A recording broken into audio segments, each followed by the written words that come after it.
आपके जीवन में चल रही परेशानियों का कारण आपके जन्म का नक्षत्र तो नहीं। आइए इस बात को बहुत अच्छी तरीके से समझ लेते हैं, क्योंकि बहुत बार जन्म कुंडली दिखाने पर भी हमें कोई भी लाभ नहीं मिल पाता है और बहुत सारे लोग इस बात से परेशान हो जाते हैं कि जन्म कुंडली के अंदर जो दशा खराब बताई गई थी वो दशा तो चली भी गई और दूसरे ग्रह की दशा लग गई है, उसके बाद भी कोई आराम, कोई राहत जीवन के अंदर नहीं आ रही है। तो ये क्या कारण है, क्यों आखिर जिंदगी के अंदर इतनी परेशानियां भरी हुई हैं? इन सभी राजों से पर्दा उठेगा।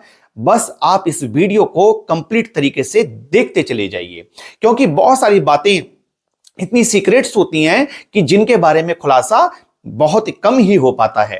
तो यहां पर बात आ रही है कि आपके दुखों का कारण, आपकी तकलीफों का कारण कहीं आपके जन्म का नक्षत्र तो नहीं है। अब ये जो जन्म का नक्षत्र है जिस पर बात हो रही है, ये हमारे जीवन के अंदर क्या भूमिका निभाता है, इसको थोड़ा समझने की कोशिश करिए।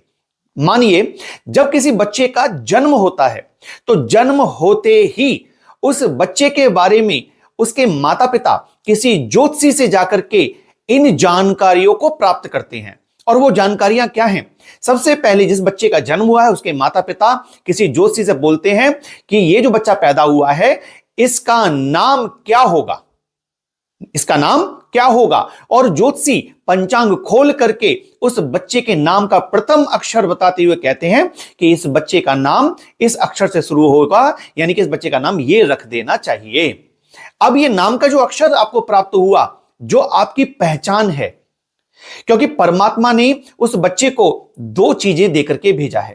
पहली बंद मुट्ठी के अंदर किस्मत, उसका भाग्य, और दूसरा उसको नाम का प्रथम अक्षर, यानी कि उसको बेनाम नहीं भेजा, उसको एक नाम देकर के भेजा है, एक पहचान देकर के भेजा है। तो वो नाम का अक्षर कहां से प्राप्त हुआ? जन्म के नक्षत्र से प्राप्त हुआ। अब जन्म का जो नक्षत्र है वो आपके नाम के साथ जुड़ा हुआ है। अब आप सोचिए कि जो नक्षत्र आपको नाम दे रहा है, जो नक्षत्र आपको आपके जीवन की शुरुआत से ही आपके साथ जुड़ा हुआ है, वो आपके जीवन में कितनी बड़ी भूमिका निभा सकता है, और निभाता ही है।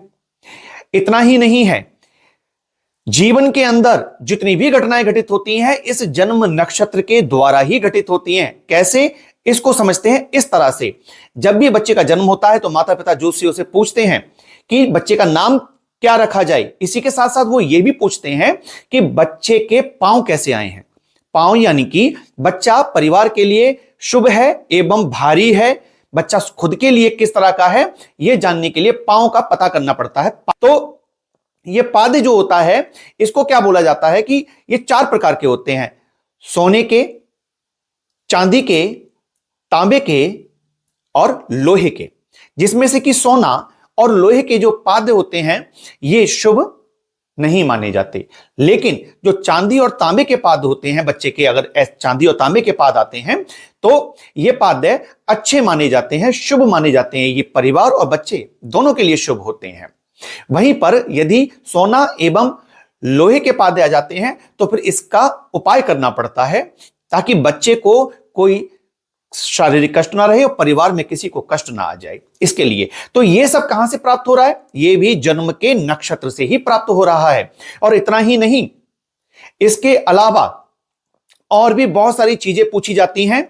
उस बच्चे से संबंधित जितनी भी बातें पूछी जाएंगी, या फिर वो बच्चा जब बड़ा हो जाएगा और बड़ा होने के बाद जब वो स्वयं अपनी कुंडली किसी को दिखाएगा या उसके माता पिता कुंडली दिखाएंगे तो ये जानकारियां प्राप्त करेंगे कि इसका विवाह कब होगा, इसकी शिक्षा कैसी होगी, इसका व्यवसाय कब शुरू होगा, इसकी नौकरी कब लगेगी। ये सारी की सारी बातें जो है उस बच्चे की जन्म कुंडली दिखा करके प्राप्त हो रही हैं। और जो जन्म का नक्षत्र था वहां से, उस जन्म नक्षत्र से जो महादशा शुरू हो रही है वो महादशा ही निर्णय करेगी कि इसको जीवन के किस समय पर जाकर, जीवन के किस मोड़ पर जाकर इसको कौन सी चीज का लाभ होगा और कौन सी चीज का इसको नुकसान होगा। यह कहां से तय हो रहा है? जन्म नक्षत्र से तय हो रहा है, क्योंकि जन्म नक्षत्र से ही महादशा शुरू होती है और उस दशा के बाद ही फिर बाकी की दशाएं उसमें ऐड होती चली जाती हैं।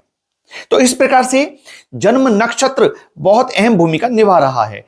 जब बच्चे का जन्म होता है तो माता पिता यह भी पूछते हैं कि बच्चे के कहीं मूल तो नहीं आए, गंड मूल जिसको बोलते हैं। क्योंकि गंड मूल जो होते हैं वो पिता के लिए, मां के लिए, बच्चे के लिए, परिवार के लिए, धन के लिए खतरनाक होते हैं।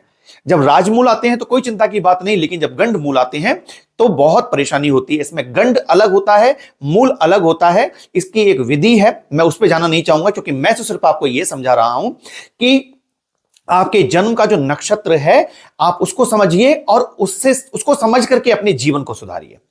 तो अब आप एक उदाहरण कुंडली देखिए और इस उदाहरण कुंडली से चीजों को समझने की कोशिश करिए।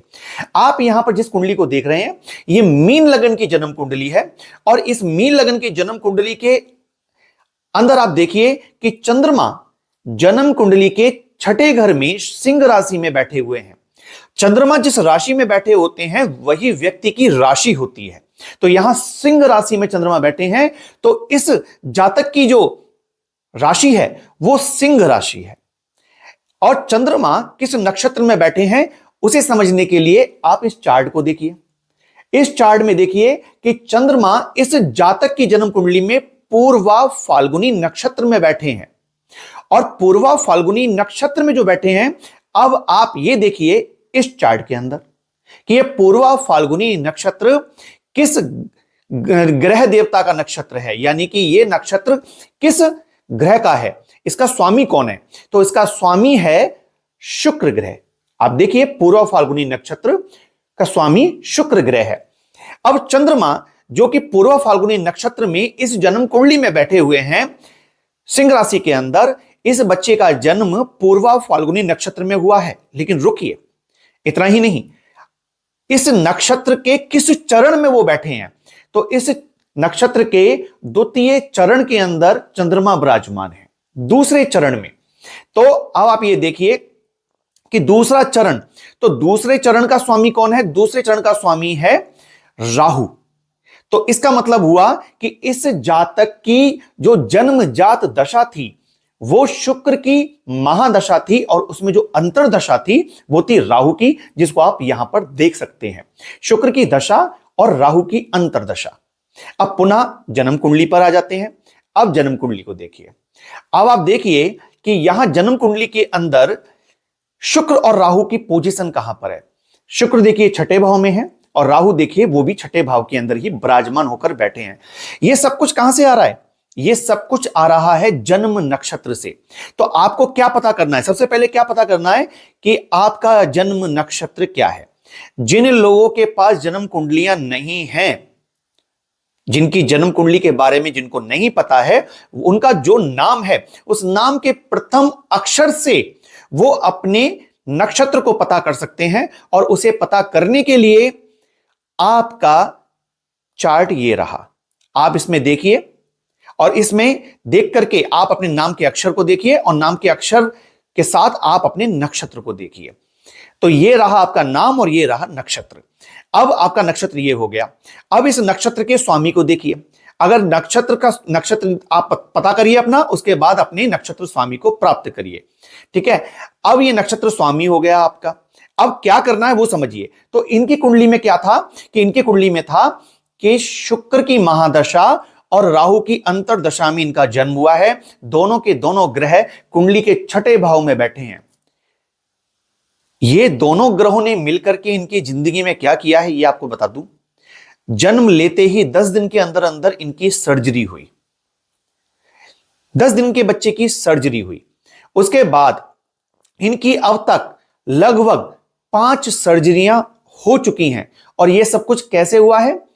क्योंकि शुक्र और राहु दोनों मिलकर के जन्म कुंडली के अंदर छठे भाव में बैठे हैं। शुक्र जो कि शरीर का, तन का स्वामी होता है, इनके शरीर की, इनके तन की 5 सर्जरी हो चुकी हैं। तो यहां पर इनको दुख देने वाला कौन सा ग्रह बन के आ रहा है?